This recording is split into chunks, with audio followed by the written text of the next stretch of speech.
느부갓네살 왕이 기이한 꿈을 꾸고는 마음이 답답했습니다. 그 꿈을 해석할 수 없었기 때문이었죠.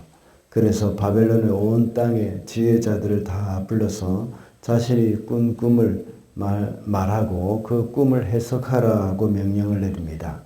그러나 지혜자들이 무슨 꿈인지조차 알지 못하자 화를 내었죠. 그 꿈을 통해서 하나님이 주시는 분명한 메시지가 있지만 그것을 아무도 알 수가 없었습니다. 왜냐하면 하나님의 뜻은 인간의 지혜로 알 수 없기 때문입니다. 하나님의 뜻은 오직 하나님의 영으로만 알 수 있는 것이라고 했습니다. 그래서 화가 난 느부갓네살 왕이 바벨론에 있는 모든 지혜로운 자들을 또 술객들을 다 죽이라고 명령을 내렸습니다. 그 명령은 다니엘과 그의 친구들에게도 역시 예외는 아니었습니다. 정말 해결하기 어려운 문제에 부딪히게 된 것입니다. 그러나 그 위기를 만난 다니엘은 아주 지혜롭게 그 문제를 해결하고 있는 것을 볼 수가 있습니다. 그래서 시간을 달라고 말을 하고는 친구들에게 알리고 기도하면서 하나님의 답을 기다렸습니다. 성도가 살아가는 동안에도 역시 이런 풀기 어려운 문제가 없을 수는 없습니다. 그럴 때 우리는 어떻게 해야 할 것인지 문제 해결의 지혜라는 제목으로 말씀을 살펴보도록 하겠습니다. 첫째로 문제 해결을 위해서는 닥친 문제에 대해서 슬기롭게 반응을 하고 대처해야 합니다. 14절 15절입니다.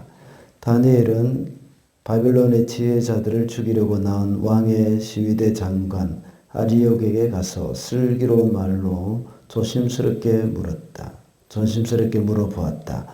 임금님의 명령이 어찌 그렇게 가혹합니까? 아리옥이 다니엘에게 그 일을 설명해 주었다. 바벨론에 있는 지혜자들을 죽이라는 왕의 명령을 실행하기 위해서 시위대장 아리옥이 다니엘에게 찾아갔습니다. 그러자 다니엘이 슬기로운 말로 대답을 했다고 나와 있습니다. 자신을 죽이려고 나온 아리옥에게 다니엘이 이렇게 슬기로운 말로 조심스럽게 묻는다는 것은 정말 쉽지 않은 일이죠. 그리고 아리옥이 다니엘에게 그 일에 대해서 설명하는 것도 역시 하나님의 큰 은혜입니다. 그만큼 다니엘은 자신에게 닥친 위기에 대해서 슬기롭게 반응을 했다는 것입니다. 이런 다니엘의 모습은 어제 본문에서 우리가 살펴본 바벨론의 지혜자들, 술사들의 반응과는 완전히 다르다는 것을 알 수가 있습니다. 바벨론의 술사들이 했던 그 말, 그들의 반응 이런 것 때문에 왕의 마음을 노엽게 만드는 결과를 만들어냈죠. 그리고 또 다니엘의 반응은 자신을 죽이려고 온 시위대장과 모든 지혜자들을 죽이라고 한 그 왕의 마음까지도 다 누그러뜨렸습니다. 잠언 25장 15절에 보면 오래 참으면 관원도 설득할 수 있나니 부드러운 혀는 뼈를 꺾느니라 라고 말을 했습니다. 다니엘은 그만큼 부드럽고 슬기로운 말로 그 위기를 잘 대처했다는 것을 알 수 있습니다. 위기가 닥쳐왔을 때 슬기롭게 반응을 하는 것은 쉬운 일이 아닙니다. 그러나 우리 성도들은 항상 이런 지혜로운 반응을 훈련할 필요가 있습니다. 이것은 말을 청산유수같이 잘 해야 된다는 것이 아닙니다. 그 말 가운데 진실이 담겨 있느냐, 이것이 더 중요한 것입니다. 어제 본문에서 바벨론의 술객들은 얼마나 그 말을 청산유수같이 했겠습니까? 어제 본문 4절에 보면 그들은 왕이여 만수무강하옵소서 라는 말로 시작했지만 왕은 그들의 진심을 인정하지 않았습니다. 그래서 9절에 왕이 말하는 것을 볼 때에 내 앞에서 터무니없는 거짓말을 하기로 함께 모의한 줄을 내가 모를 듯 싶으냐 하고 말을 했습니다. 그러나 다니엘의 말은 진실했음을 짐작할 수 있습니다. 그래서 그 말이 아리옥도 설득시킬 수가 있었고 또 뼈를 꺾는 것 같은 그런 힘이 있었던 것입니다. 그러므로 문제 해결을 위해서는 우리가 하나님 앞에서 슬기롭게 반응을 해야 한다는 것입니다. 둘째로 문제 해결을 위해서는 그 문제를 믿음의 형제들에게 알려야 합니다. 17절입니다. 그 다음에 다니엘은 집으로 돌아가서 자기의 친구 하나냐와 미사엘과 아사랴에게 그 사실을 알려주고 다니엘을 아리옥에게 다니엘은 아리옥에게 이렇게 슬기로운 말로 설득을 해서 자초지종을 듣고 또 왕에게 가서 시간을 달라고 했습니다. 그리고 난 다음에 그 사실을 친구들에게 알렸습니다. 이런 문제를 아무에게나 알려서는 안 됩니다. 그죠? 믿음이 없거나 성숙하지 못한 사람들에게 알리면 문제 해결은커녕 오히려 문제가 더 커지게 될 때가 참 많지 않습니까? 믿음의 형제들, 그들에게 나누어서 이 일을 위해서 함께 기도하며 하나님께 지혜를 구해야 합니다. 잠언 15장 22절에도 보면 이 의논이 없으면 경영이 파하고 모사가 많으면 경영이 성립하느니라 라고 말했습니다. 우리는 혼자 문제를 해결할 수는 없습니다.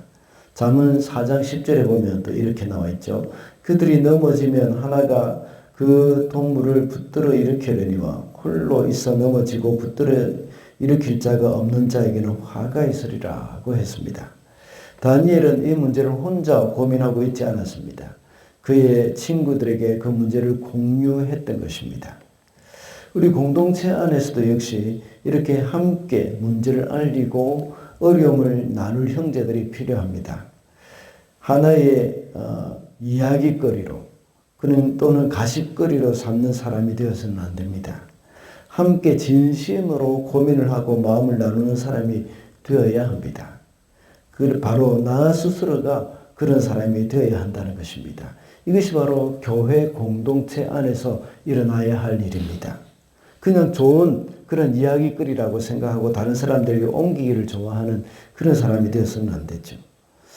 좋은 뉴스거리라고 생각하고 다른 사람에게 옮기는 이런 부분들은 옳지 않은 것입니다. 교회 공동체 안에서는 옳지 않은 겁니다.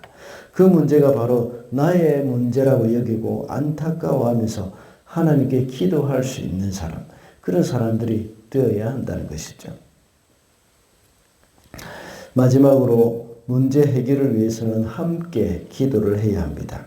18절 말씀입니다. 그 친구들에게 말하였다. 너희와 나는 다른 바빌론의 지혜자들과 함께 죽지 않도록 하늘의 하나님이 긍휼을 베풀어 주시도록 그 비밀을 알게 해주시기를 간구하자. 다니엘은 그 친구들에게 문제를 알리면서 함께 기도하자고 말합니다. 그리고 20절부터 23절까지는 밤에 다니엘에게 하나님이 환상을 통해서 그 기도에 응답을 해주신 것을 이제 알게 되고 그것을 감사하며 찬양을 드리고 있습니다. 다니엘과 그의 친구들은 함께 기도했을 때에 하나님이 그 기도에 응답을 해주셨던 것입니다. 기도는 하나님의 보좌를 움직이게 하는 힘이 있습니다. 이러한 기도가 더 큰 힘을 발휘하기 위해서는 믿음이 있다고 하는 한 사람의 기도보다는 믿음을 함께하는 여러 명의 기도, 이것이 더 필요합니다. 사도행전 12장에 보면 베드로가 감옥에 갇혀 있을 때에 예루살렘 교회의 온 성도들이 함께 기도했습니다. 그때에 천사가 직접 감옥에 들어가서 자고 있는 베드로를 깨워서 구출해 주는 일도 있었지 않습니까? 이것이 바로 합심 기도의 능력입니다. 그래서 온 성도가 함께 하나님 앞에 나와서 같은 말씀을 듣고 같은 기도 제목을 가지고 기도하는 것이 이렇게 중요한 것입니다. 온 성도가 한 마음으로 어려움을 당한 선교사님들을 위해서 기도할 때 하나님은 그 기도를 응답해 주셔서 그 문제를 해결해 주실 것입니다.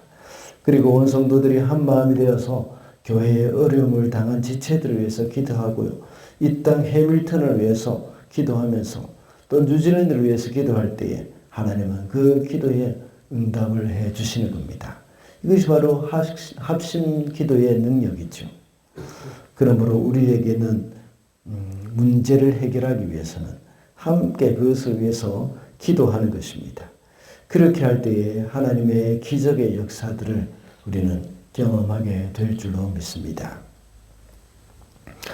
말씀을 맺겠습니다. 오늘은 문제 해결의 지혜라는 제목으로 말씀을 살펴봤습니다. 문제 해결을 위해서는 닥친 문제에 대해서 슬기롭게 반응을 해야 하고 또 그 문제를 믿음의 형제들에게 알려야 한다고 했습니다.